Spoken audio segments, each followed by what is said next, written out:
congratulations on this film. This one is so cool and such a wild character. What did you have to do to get in the headspace to play this character? I spent a lot of time preparing for it. I spent months sort of.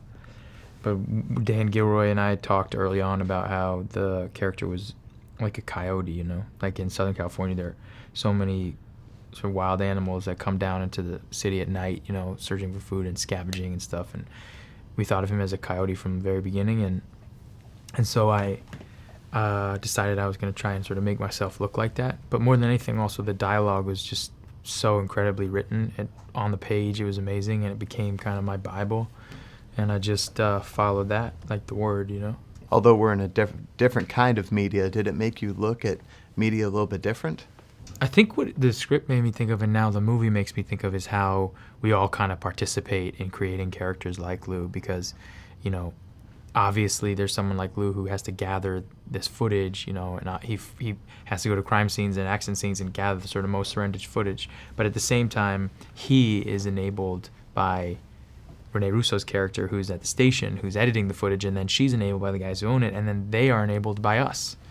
So I don't know if it made me look at the media in a different way. It sort of made me feel complicit in what the media shows us. And I know there's a lot of things that'll stick out to you about working on this film. Was there a scene that you think you'll always remember?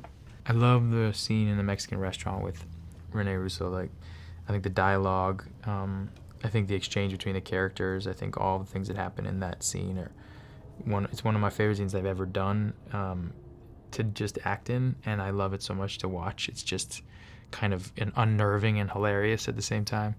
And I really do love the shootout and big chase we have at the end. I think I'm pretty proud of that, just in terms of also as like a producer of the movie, that we were able to make this movie for a pretty small budget, and we were able to make it feel pretty big and fun. It's cool. Yeah.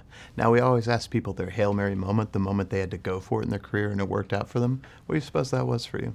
I feel like that every movie, man. I don't think there's like any specific moment where I'm like, I don't think for me I could do any movie without feeling like every one of them was a Hail Mary moment. Do you know what I mean? That's just the kind of player I am, you know?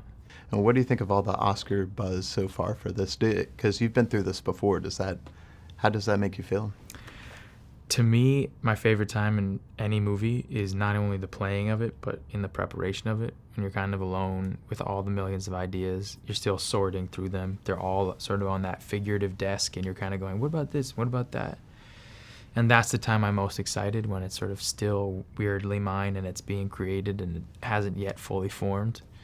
And that's the time that I love the most. I think hoping people will see the movie and being proud of it is a wonderful feeling. But I do my best, but you know, I just harken back and think about those first days when I first started thinking about how Lou Bloom would look or how he would talk and all that stuff, and that's what gets me most excited. But it's nice, you know, people liking the movie, and I think people are really, really positive, and they're not really bullshitting, so it's nice. Well, congrats. We're looking forward to seeing you on Broadway, too. No, thank you.